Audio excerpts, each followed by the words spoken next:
God is good all the time. 안녕하십니까?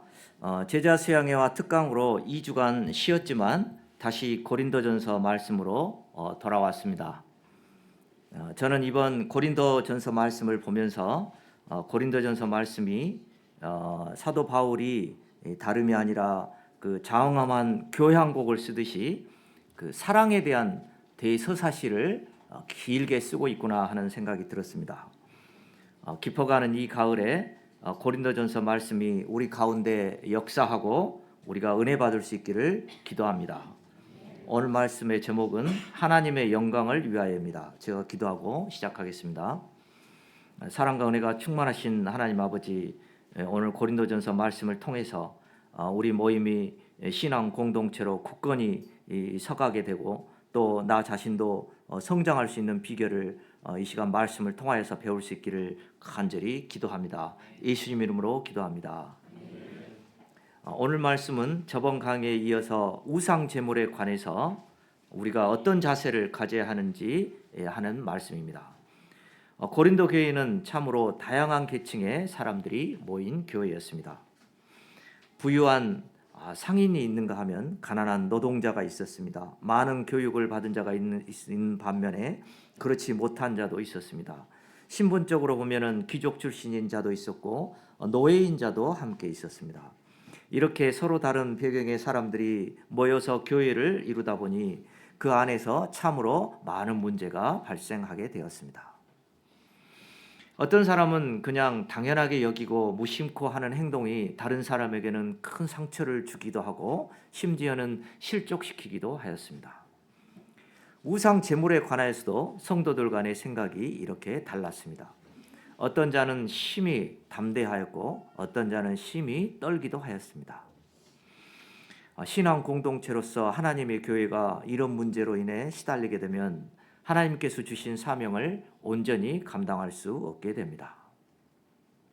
그러므로 이런 교회 내의 갈등 문제는 반드시 해결해야만 하는 문제입니다.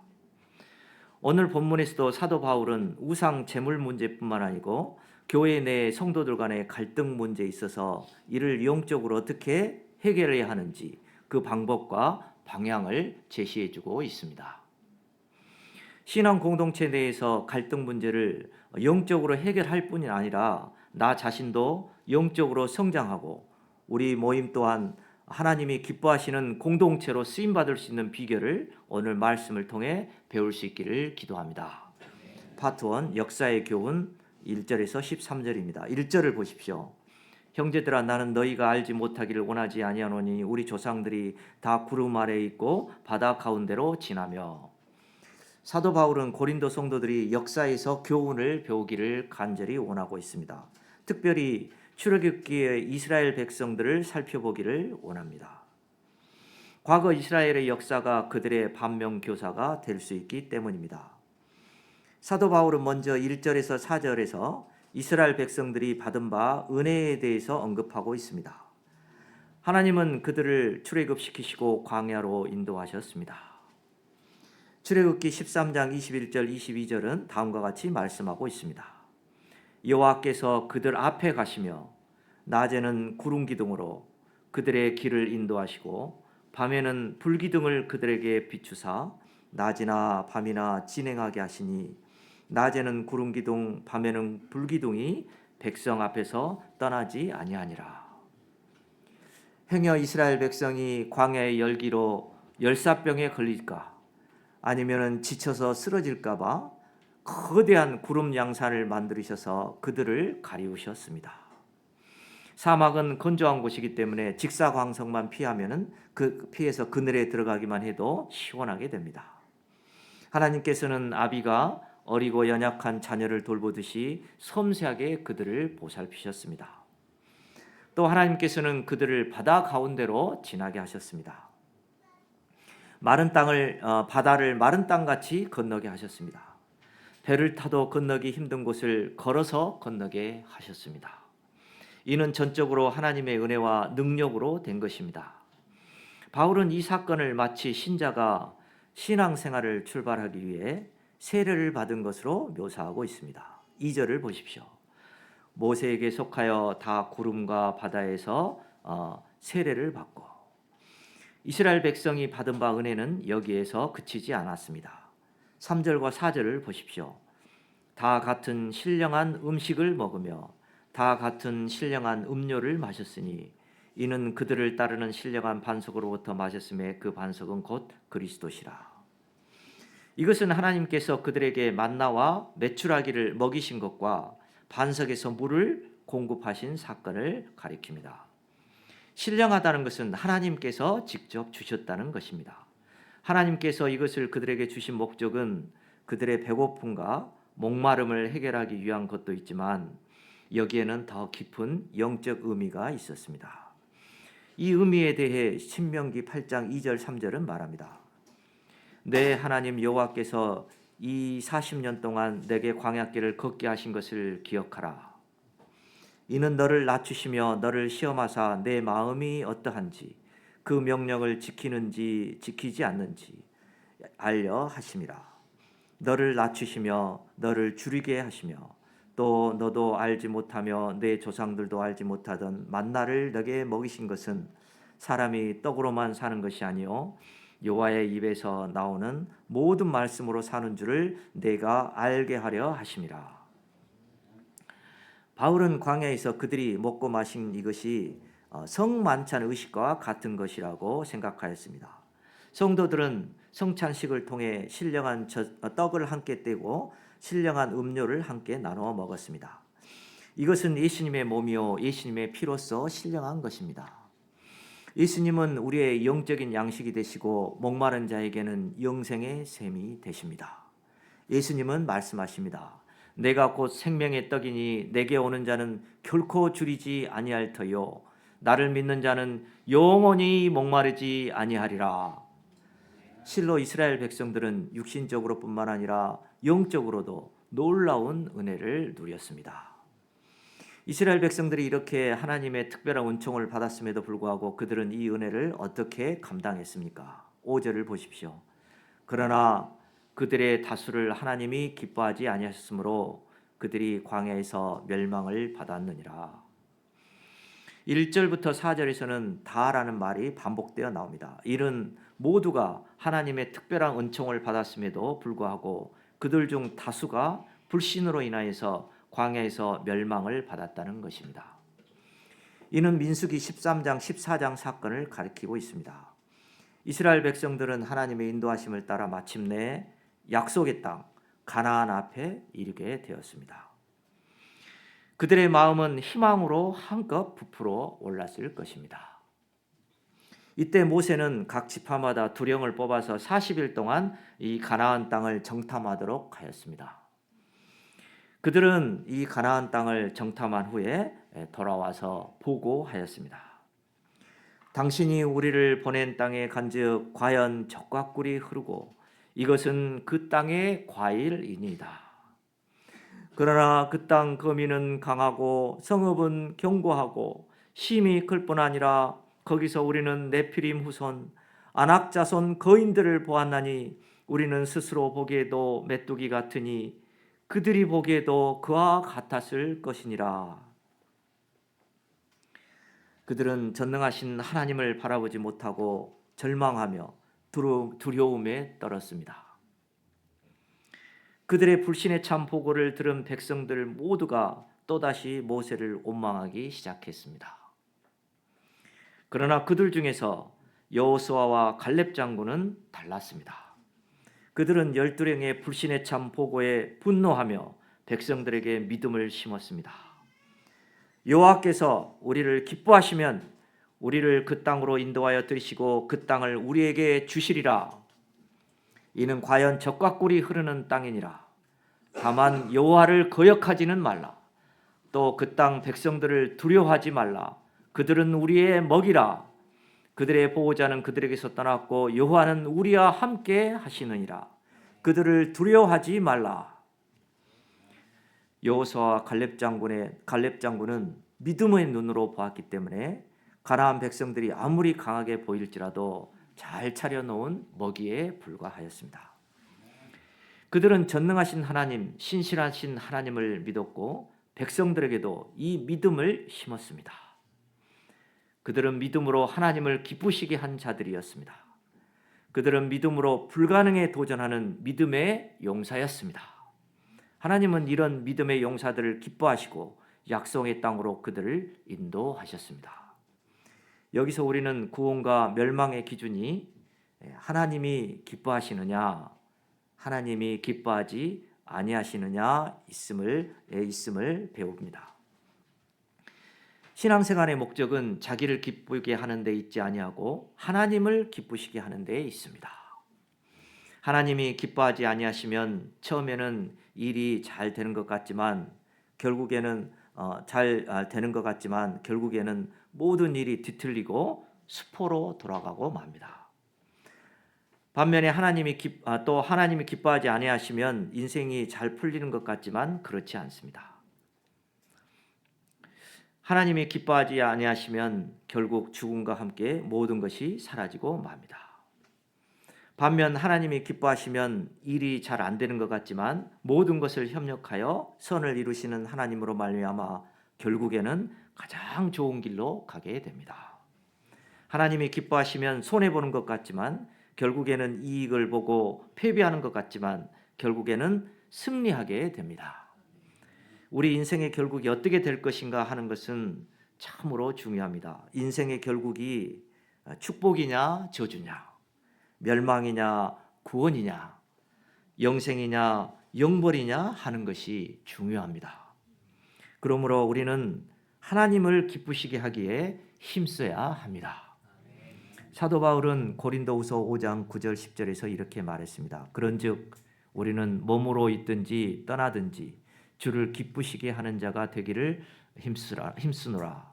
이는 우리가 다 반드시 그리스도의 심판대 앞에 나타나게 되어 각각 선악간에 그 몸으로 행한 것을 따라 받으려 함이라. 그러면 하나님은 어떤 자를 기뻐하십니까? 히브리서 11장 6절은 우리가 하나님을 기쁘시게 할 수 있는 유일한 길은 오직 믿음뿐임을 강조해서 말씀하고 있습니다. 믿음이 없이는 하나님을 기쁘시게 하지 못하나니 하나님께 나아가는 자는 반드시 그가 계신 것과 또한 그가 자기를 찾는 자들에게 상 주시는 이심을 믿어야 할지니라. 하나님은 믿음의 사람을 기뻐하시고 축복하십니다. 믿음의 사람은 어떤 상황 가운데서도 절망하지 아니하고 불가능에 도전하는 사람입니다. 믿음의 사람은 눈앞의 상황에 따라 불평하거나 원망하지 아니하고 믿음으로 범사에 감사하는 사람입니다. 믿음의 사람은 어떤 상황 가운데서도 핑계치 않고 전능하신 하나님을 믿고 도전해서 역사를 이룹니다. 반면 믿음이 없는 사람은 어떤 사람입니까? 힘든 상황만을 바라보고 현실만을 바라보고 뒤로 물러나고 두려워서 떠는 자들입니다. 하나님을 바라보지 않고 눈앞의 현실에 짓눌려서 원망하고 불평하는 자들입니다. 하나님을 불신하고 하나님을 시험하는 자들입니다. 믿음이 없을 때 다수의 이스라엘 백성이 가나안 땅을 코앞에 두고서도 광야에서 엎드러지고 말았습니다. 하나님은 이런 자들이 다수라고 해도 봐주지 않으십니다. 사람들이 믿음이 없는 무리에 끼어서 나 말고도 다들 그렇게 하는데 어쩔 수 없지 뭐 하고 합리화하기를 잘합니다. 그러나 아무리 다수라 하더라도 믿음이 없는 자는 하나님과 함께 가나안으로 들어갈 수 없습니다. 6절을 보십시오.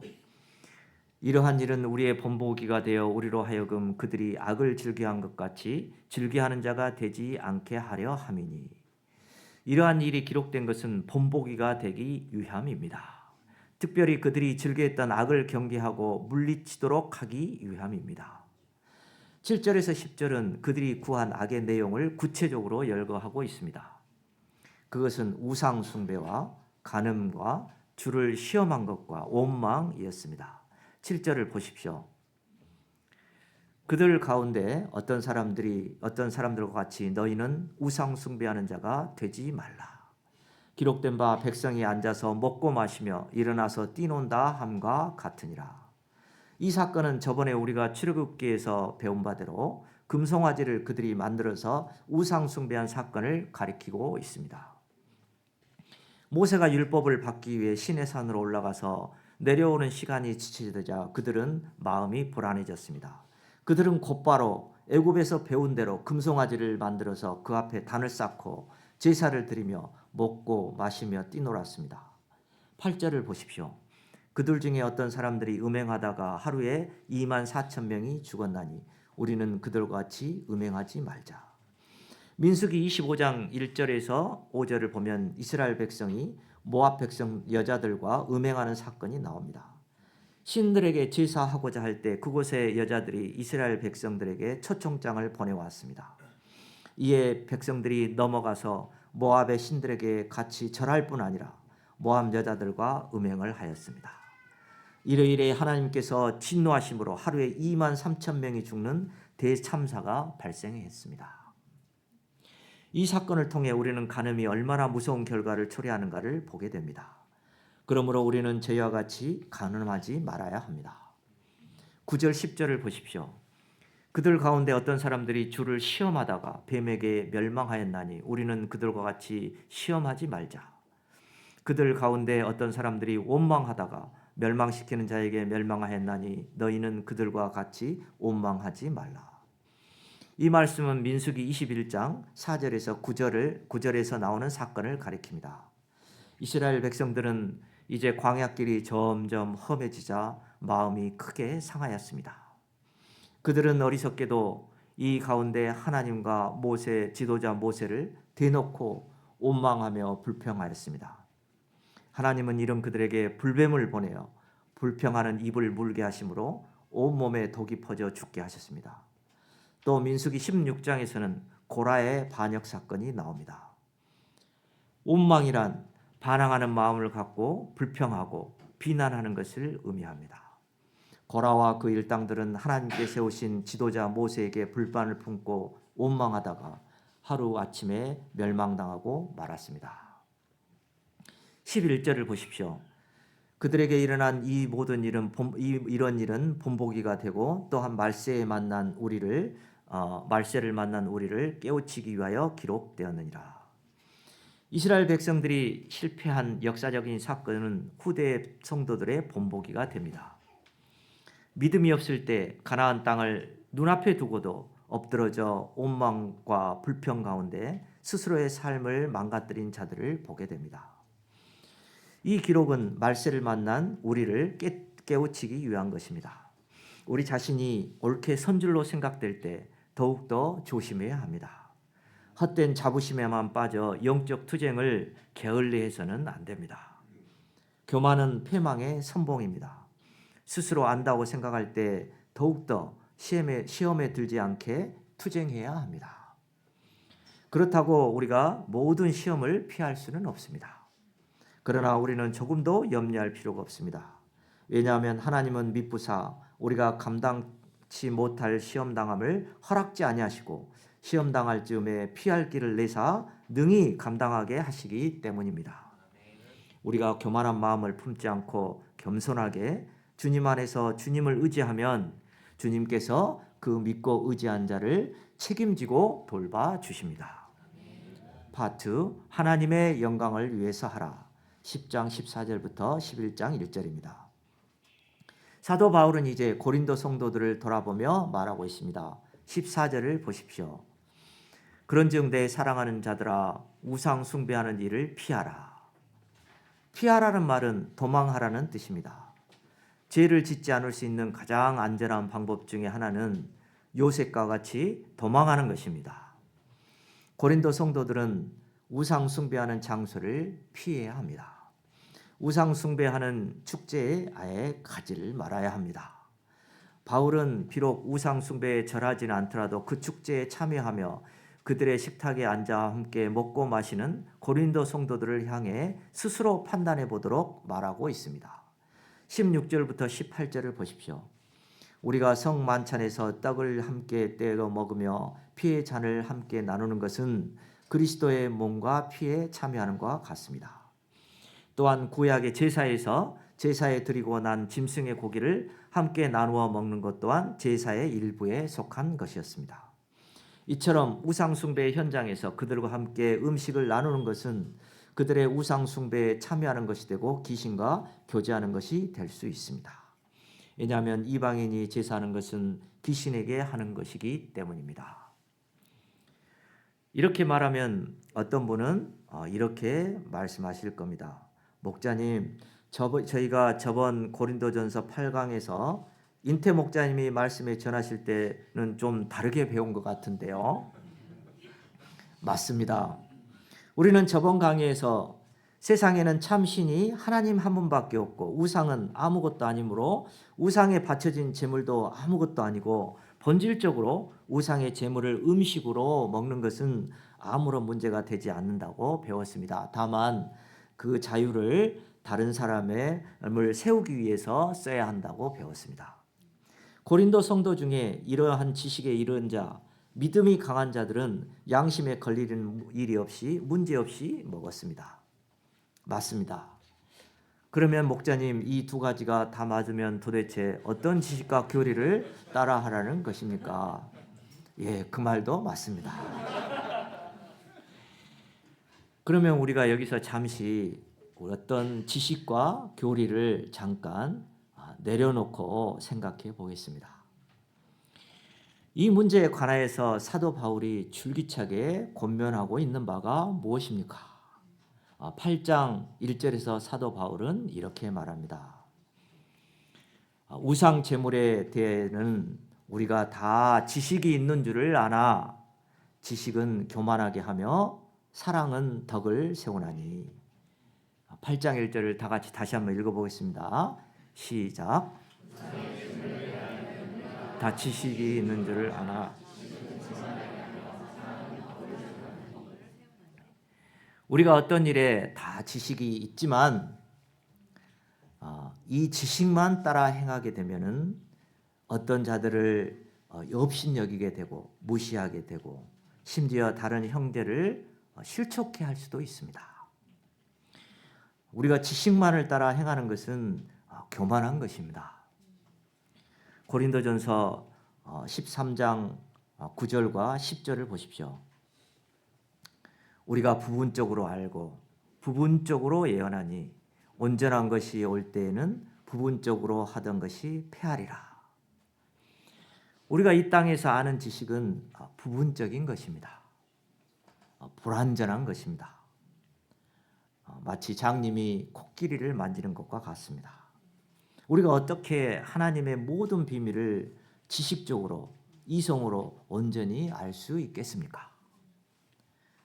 그래도 우리는 하나님께 주신 이성과 지식으로 열심히 성경을 공부하고 하나님의 말씀을 연구해야 합니다. 그러나 이것을 적용할 때 어떻게 적용해야 합니까? 고린도전서 13장 2절을 보겠습니다. 13장 2절을 다 같이 함께 읽어보겠습니다. 시작.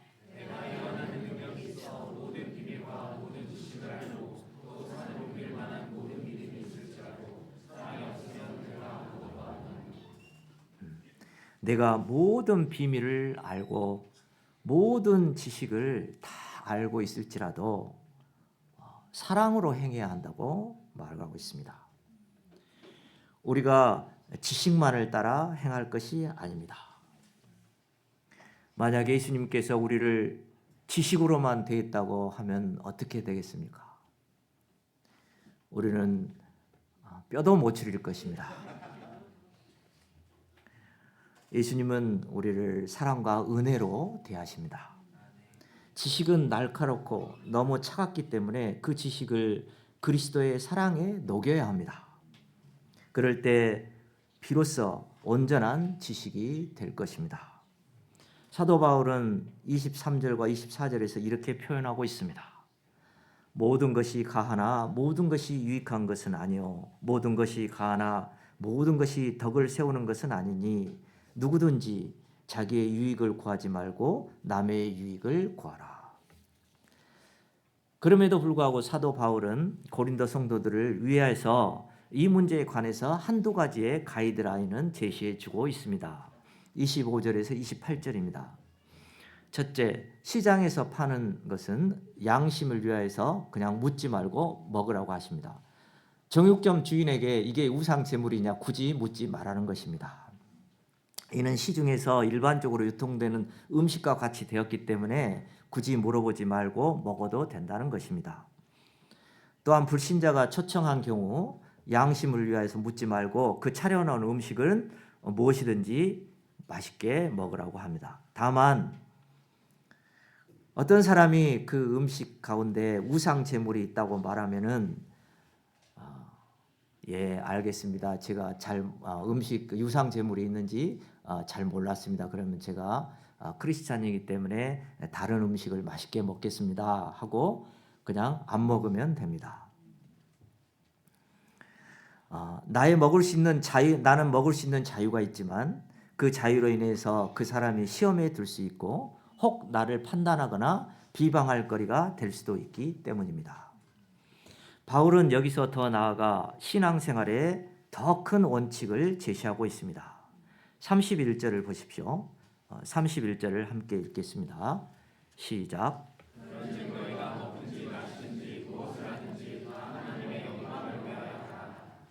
이 말씀은 신앙생활의 대원칙이 되는 말씀입니다. 하나님의 영광을 위하여 한다는 것은 인생의 제1되는 목적입니다. 인간은 영원하신 하나님의 영광을 위해서 사는 고귀한 존재로 지음받았습니다. 인간은 짐승과 같이 육의 것만을 위해 사는 저차원적인 존재가 아니라 하나님의 영광을 위해 사는 고차원적인 존재입니다.